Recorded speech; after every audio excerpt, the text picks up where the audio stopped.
The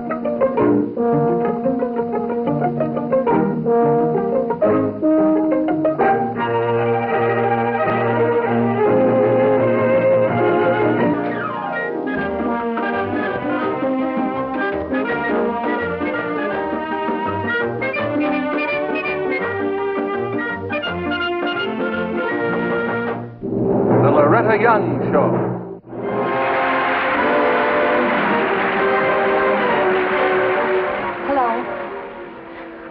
During the war, of hearing my husband say once that if a man saves your life or ideals or sanity, you don't stop to ask what religion he is. Because the test of a man is what he does, not what he says. Now, I'm sure that you already know the man you're about to meet in our story tonight. But to some of you, he may be wearing a different kind of suit or collar. Or perhaps he's called Rabbi. Or maybe he's just the bright, clear-eyed young fellow who works in the supermarket. Because it's true that the Lord dresses his soldiers in many different uniforms. But this particular one is called Father Aloysius Darling.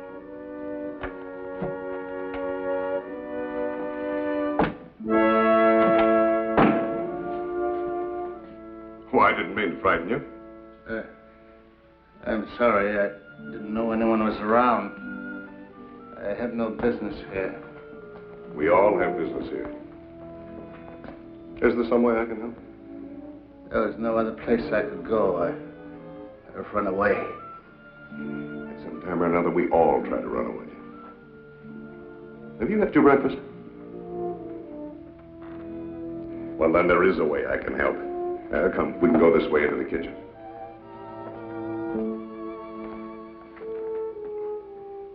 You know, you're under no obligation to accept any help from me, but if there's anything I can do, I'd like to. By the way, I'm Father Darling. My name is Thomas Seaton. Well, there's a bit more coffee here if you'd care for some. No, thanks. I'm really not supposed to have coffee. I've been sick. You see, I ran away from the home.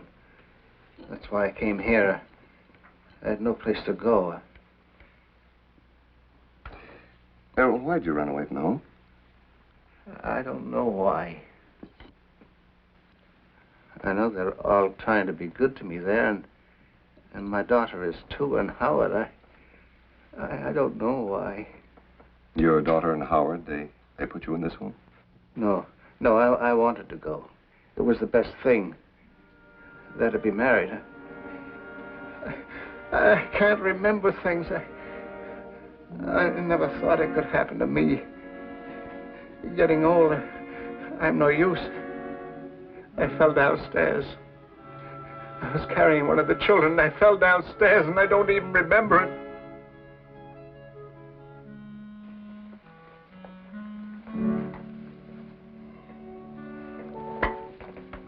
Care for a cigarette?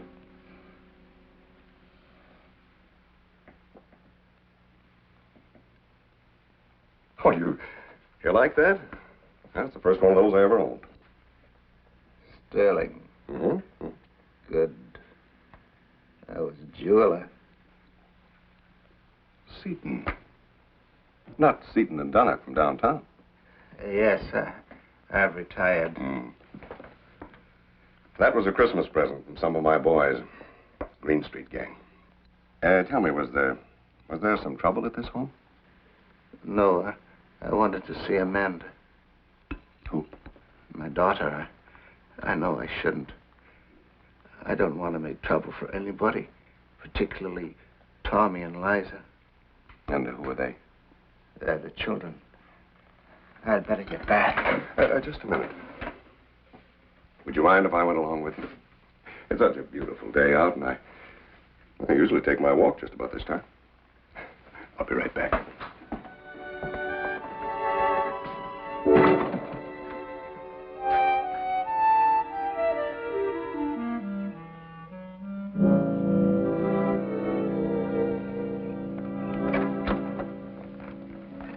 Mr. Seaton, you sure had us worried. We were getting ready to call the police. You didn't call my daughter. Well, I don't know who all Dr. Merton called, but you can't go running off like that. I know you didn't mean to. We figured you'd gotten lost and forgotten where you came from. It was good of you to bring him back. Oh, I didn't bring him back. Mr. Seaton was good enough to let me walk along with him. Well, we'll take care of him from here. Thank you. Yeah. You're not going to lock me in my room again, are you? Now, that's something Dr. Merton will have to decide. I beg your pardon. Do you suppose I could see Dr. Merton for a minute? Well, I'm sorry he's out. Oh, I see. You know, Mr. Seaton, I can't tell you how much I've enjoyed our little talk. We'll have to do it again real soon. You'd really like to? Oh, yes, I would. And we will. Quite soon.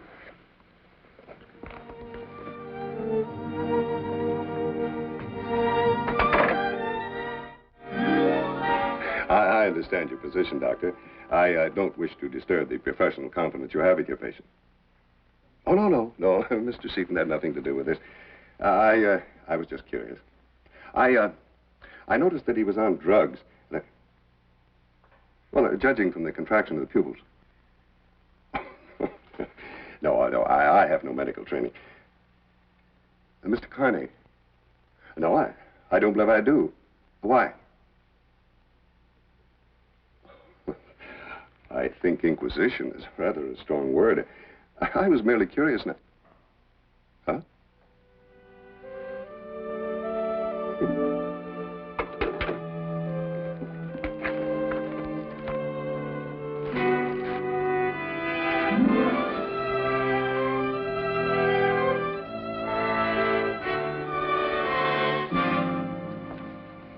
Right in here, Father. Thank you.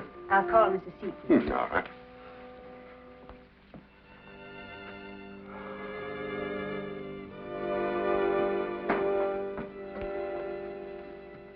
You wanted to see me? But I'm Amanda Seaton. I'm Father Aloysius Darling. How do you do? How do you do? Oh, these are your children. Yes. Yes, this is Tommy and this is Liza. Angels. Say how do you do to the father, Tommy. Hi, Father. And Liza, you too. Hi, Father. Hello, darling. You know, you're a very fortunate mother. Well, thank you. Oh, I've come to talk to you about your father, Mr. Seaton. My father-in-law. Oh, I didn't know. He spoke of his daughter. Well, he's always been very kind about that. I must say I've always felt as though I were his daughter. Oh, yes, of course. You're married to his son. Yes, but my husband, Would you forgive me for just a minute? Oh, yes, of course. Kathleen. Oh, look at that rosebud of You a take nose. the children up to supper, please. I don't want to go, Kathleen. Oh, Tommy, you seem to make quite an impression on them. Go ahead, darling. I'll bring Uncle Howard up to see you later. I don't want to. Tommy, obey. Go ahead, Kathleen. I'll be up in a few minutes. Then my father is dead. Yes. In Korea, he was a naval officer. What a tragedy. Yes, it was. Wouldn't you like to sit down? Oh, yes. Thank you. Tell me, you say you know my father-in-law? Well, yes, Mrs. Seaton, but only slightly. You see, he came to my church this morning. He did? But why? Oh, only because it was a church and he was lonely. You see, he'd left the home. Do you mean he's run away from the home? No. Don't worry. He's back there now, safe and sound. Oh, I see. Well, then I'm sorry, I don't understand. Tell me, who is Howard? My fiancé, Howard Carney. Oh. He was my husband's best friend. Yes, Mr. Seaton spoke of him. He was a friend of the family, No. Well, that is, not exactly. He was on the ship with my husband when he was killed. John died in his arms, and...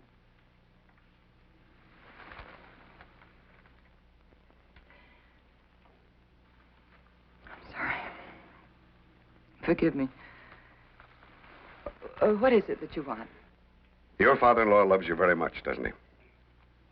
Well, after all, he loved his son very much, and I was married to his son. It just wasn't very gracious of me, and I'm sorry. I don't mean to be this way. Yes, I know he loves me very much, just as I love him. And I certainly should. He's been absolutely wonderful to me. Do you know that it was he who urged me to marry John, even though he was going away to war? I don't imagine there many fathers who would have done that, do you? Certainly not. And he's now urging your remarriage? Yes. Yes, he said it would be wrong for me to be a widow for the rest of my life. That the children needed a father, too. He's so right.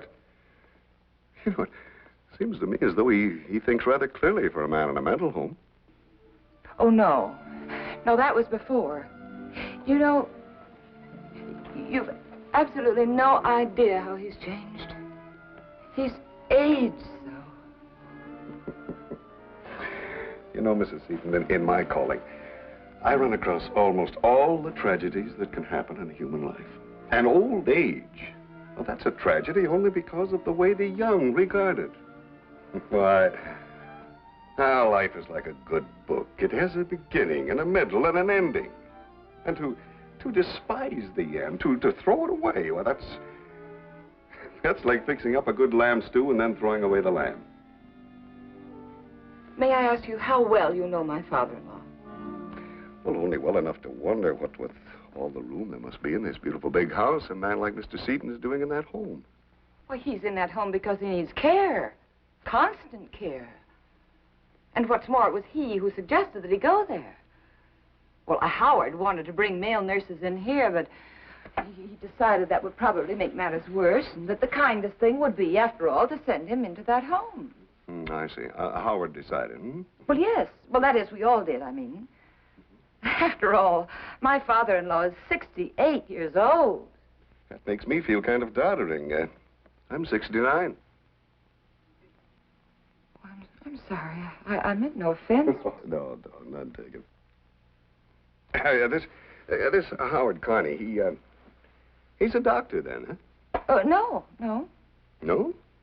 Oh, I was just wondering, you were saying that your husband died in his arms, and the way he's been prescribing for your father-in-law. Look, I'm awfully sorry, but I just don't understand what it is that you want of me. Well, right now, Mrs. Seaton, I'd very much like a match. I seem to have run out.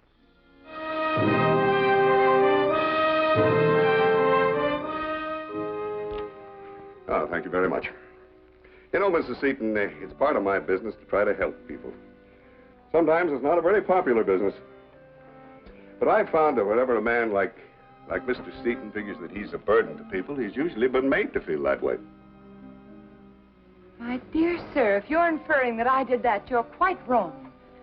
Why, no blood relatives could have been closer than we were.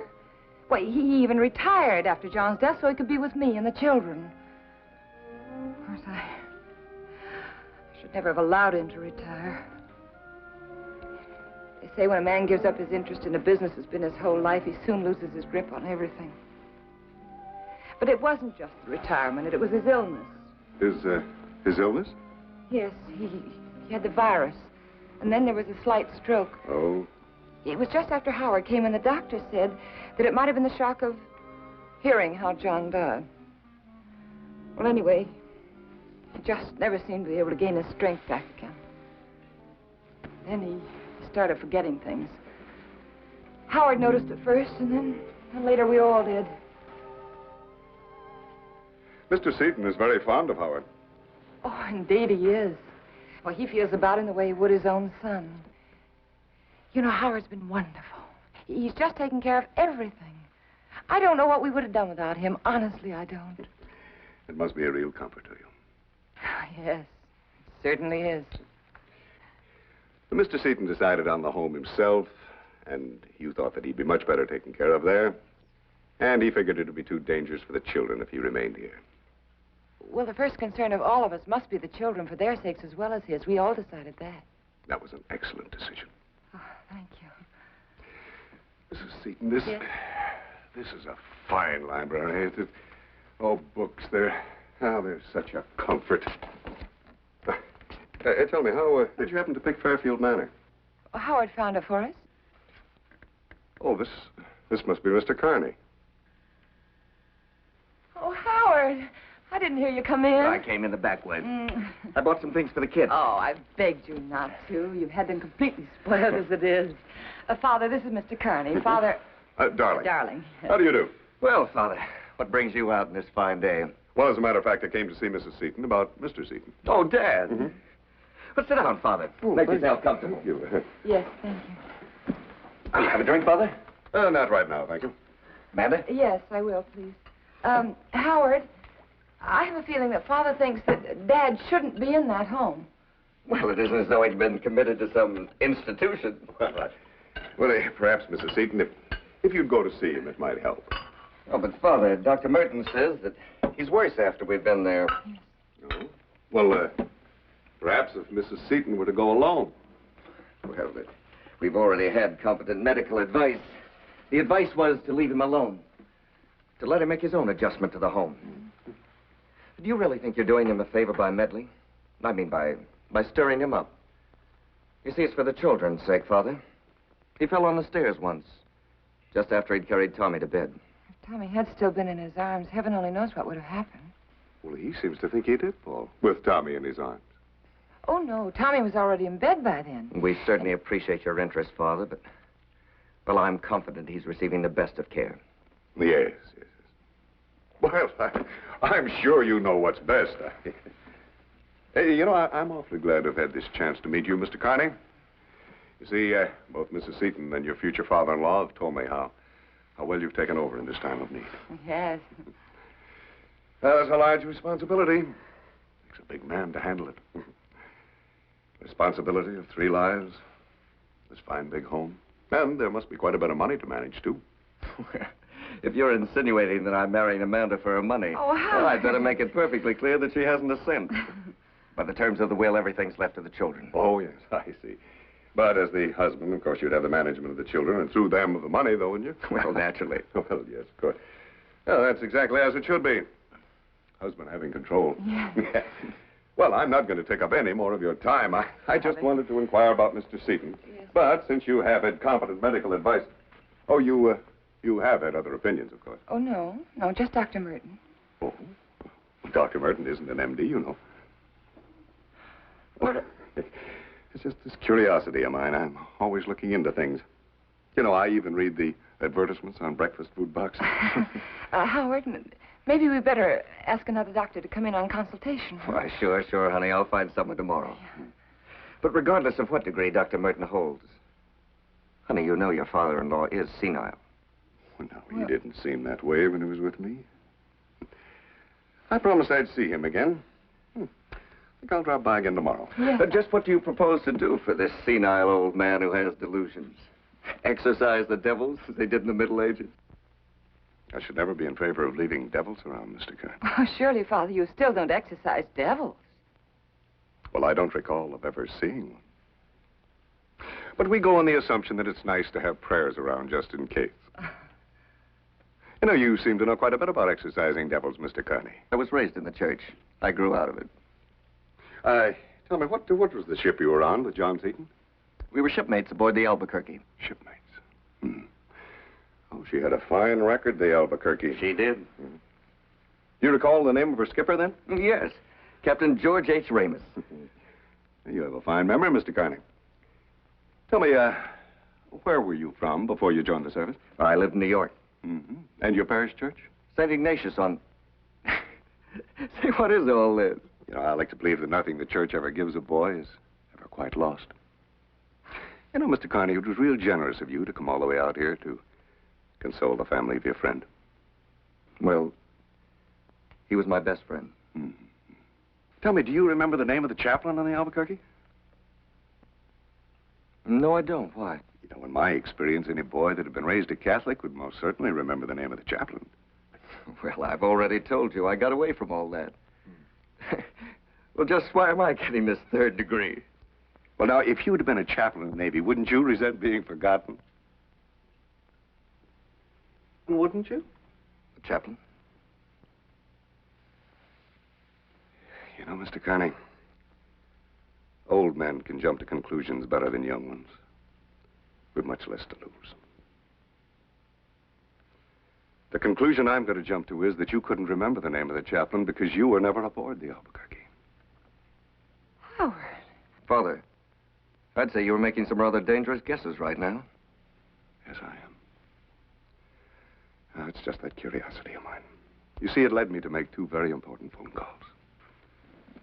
And now it leads me to guess that you're one of those crowd of creatures who scan the headlines looking for tragedies that you can cash in on. And having read that the death notice of a boy from a wealthy family, you came here posing as his friend. You're insane. Father, you can't mean what you're saying. Why, you don't know any of us. Which gives me a chance to get a much clearer picture, my dear.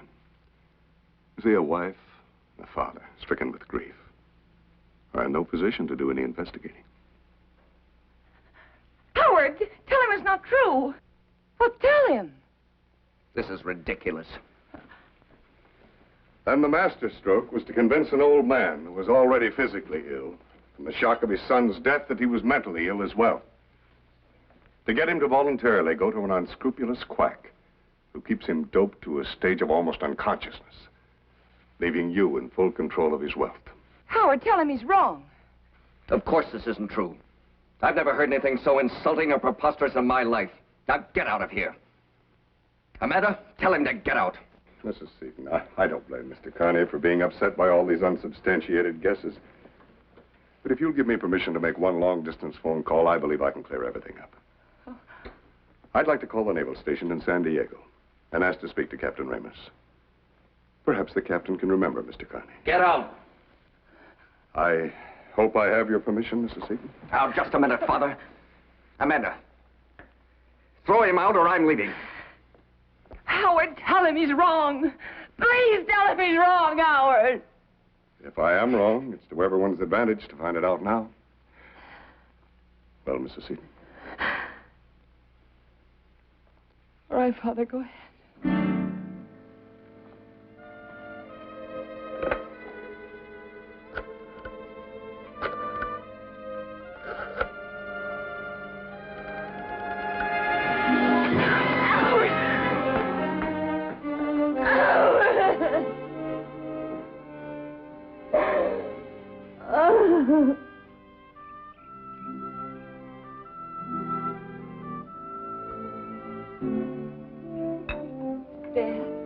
Who I found in the front hall. Mr. Seaton, I told you I'd come and see you again. I don't like broken promises. That's very kind of you. Won't you sit down, Father? Yes. Father, would you like some coffee? I don't believe so. Not right now, my dear. All right. There you are, Dad. Isn't it wonderful what just one night's sleep in your own bed will do? You look fine, Mr. Seaton. Just fine. Doesn't he, though, Father? And, of course, you know we'll never be able to thank you enough, don't you? Mr. Seaton, you remember me telling you about those boys? The Green Street gang? Yes. Well, they're badly in need of a place in which to meet. Clubhouse? A place to say as large as, as that old carriage house of yours out there. They also need the wise guidance of a man of years, of organization experience. Now, would that interest you at all? Yes, I think it would. Well, good. I'll have Jim Casey, one of my boys, come by and see you tomorrow afternoon, say around 4 o'clock? Fine. No, don't bother to get up, Mr. Seaton. You'll never know what this will mean to these boys. God love them. God love you, Father. That's one of the compensations of old age, my dear, is the knowledge that he does. All of us, quite impartially. However difficult we may make it for him at times. Oh, here, Father. No. That's all right. Thank you.